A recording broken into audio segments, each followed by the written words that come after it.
Hello everyone, welcome to all of you. In this video we now discuss about the lecture number 1 polity Indian polity Bharat का संविधान। जैसे भारत का संविधान की व्यवस्था बनी कैसे, तो वो जो एंसेंट टाइम में जैसे कि आदि मानव रहते थे, रोज़ाना शिकार कर कर अपना खाना खाते थे, फिर वो अपना एक ऐसा उन लोग का टाइम था।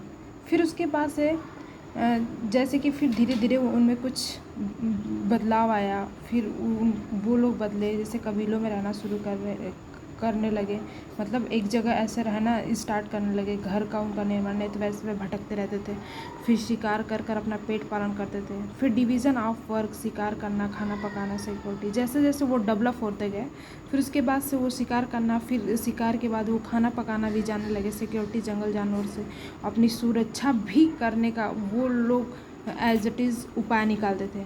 फिर उसके बाद से जैसे जैसे तो जब एक स्थान पर वो रहना शुरू कर दे, तो उनको एक व्यवस्थित ढंग से रहने के लिए उनको रूल्स ऑफ रेगुलेशन, जैसे रूल्स रेगुलेशन की ज़रूरत पड़ी, रूल्स ज़रूरत पड़ी, महसूस हुई।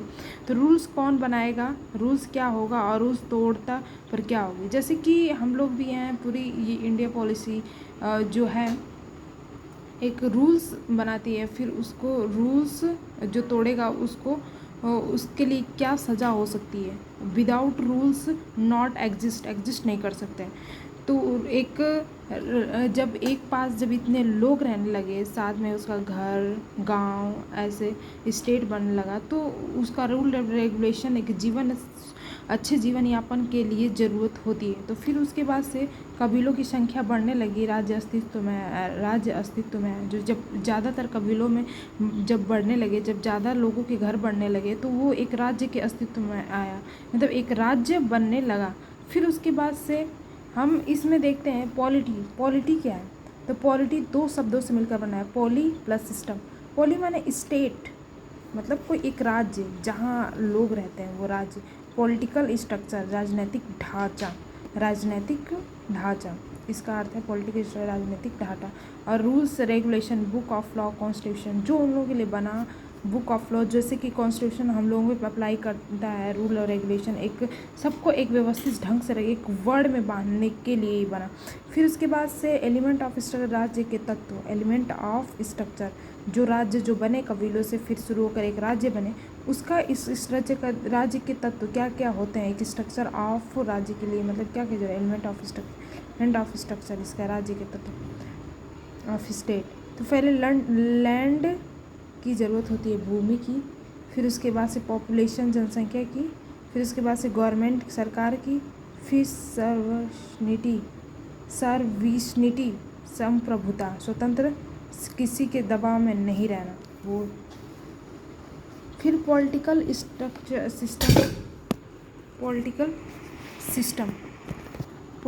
सिस्टम की ज़रूरत क्यों पड़ी। कल्याणकारी राज, वेलफेयर स्टेट का निर्माण करने के लिए पॉलिटिकल सिस्टम की ज़रूरत पड़ी। आंतरिक सुरक्षा, इंटरनल सिक्योरिटी के लिए हमको पॉलिटिकल सिस्टम की ज़रूरत पड़ी।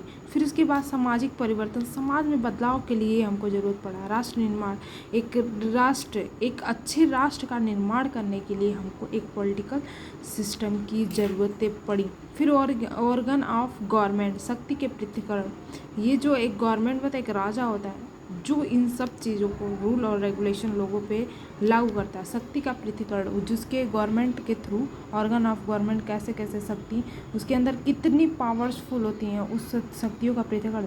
फ्रेंच दार्शनिक मॉन्टेस्क्यू द्वारा ये दिए गए। फिर उसके बाद से लेजिस्लेटिव, जैसे कि एक्सेक्यूटिव, जुडिशरी। लेजिस्लेटिव में विधि का निर्माण, विधायिका, एंड एक्सिक्यूटिव, कानून का निर्माण करना। फिर जुडिशरी, न्यायपालिका, क्या गलत है क्या सही है उसका जुडिशरी के थ्रू होता है, कानून का पालन वो कार्यपालिका के थ्रू होता है। लेजिस्लेटिव, विधायिका का विधि निर्माण, जैसे विधि निर्माण के लिए कोई भी विधि बनती है। हाँ, जज करी नहीं होता है। पार्लियामेंट, संसद, राज्यसभा, लोकसभा, जैसे कि पार्लियामेंट है उसमें क्या बटा हुआ है, राज्यसभा और लोकसभा। फिर उस एग्जीक्यूटिव कार्यपालिका में अस्थायी कार्यपालिका, अस्थायी कार्यपालिका में जैसे आधिकारिक तंत्र, ब्यूरोक्रेसी, IAS, PCS, ETC जो होते हैं वो एक अस्थायी रूप से होते हैं।